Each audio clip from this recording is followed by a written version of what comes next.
Essa ideia nasceu como um grito de liberdade, mas acabou sendo usada para justificar mortes, guerras e genocídios.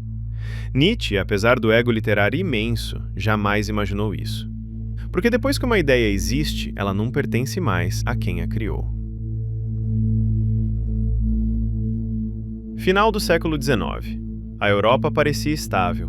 Cidades cresciam, a ciência avançava, a indústria prosperava. Mas por baixo dessa aparência, algo estava quebrando. Não era uma guerra, nem uma revolução. Era uma crise silenciosa, uma crise de sentido. Durante séculos, tudo girou em torno de um mesmo eixo: Deus, a moral cristã, um sentido absoluto para a vida. Esses valores diziam o que era certo e errado, como viver e por quê. Mas esse eixo começou a ruir. A ciência passou a explicar o mundo sem recorrer ao divino. A razão ocupou o lugar da fé. Deus saiu do centro. Foi nesse contexto que Friedrich Nietzsche, solitário, doente, à margem da academia, fez uma das declarações mais perturbadoras da filosofia: Deus está morto. Nietzsche não comemorava, não provocava. Ele descrevia um fato, uma perda.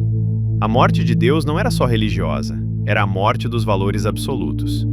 As regras continuavam, a moral permanecia. Mas ninguém mais sabia por quê.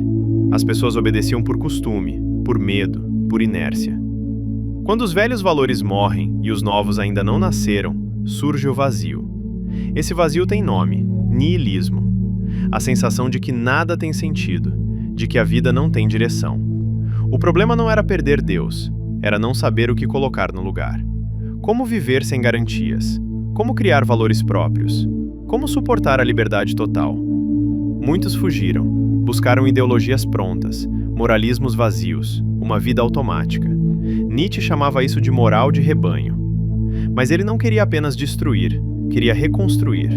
A morte de Deus não era o fim, era um começo difícil, brutal, necessário. Se os antigos valores morreram, caberia ao ser humano criar novos, valores que afirmem a vida. É aqui que surge o além do homem. Quando Nietzsche diz o homem deve ser superado, ele não fala de força física, nem de raça, nem de dominação. O além do homem não é herói, não é tirano, não é superior aos outros. É alguém que cria seus próprios valores, que atravessa o vazio, em vez de fugir dele. Nietzsche não oferecia respostas fáceis, oferecia perguntas perigosas. Mas essa ideia foi traída. Após sua morte, sua obra foi editada, recortada, reorganizada. O além do homem, um conceito existencial, virou propaganda. Onde havia criação, colocaram sangue. Nietzsche não foi o filósofo do nazismo, foi uma de suas maiores vítimas intelectuais.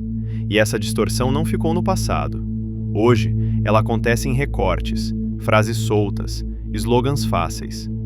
O homem deve ser superado, vira promessa de superioridade. Justificativa para desprezo e exclusão. Pensamento complexo vira cartaz. O perigo não está na ideia, está no uso. Hoje não são só estados que fazem isso, são algoritmos, cortes rápidos, frases de efeito. O pensamento perde profundidade e ganha alcance. E toda ideia arrancada do contexto vira propaganda. A pergunta não é se Nietzsche estava certo, a pergunta é outra. Quem decide o destino de uma ideia, quando ela deixa de ser do autor e entra no mundo?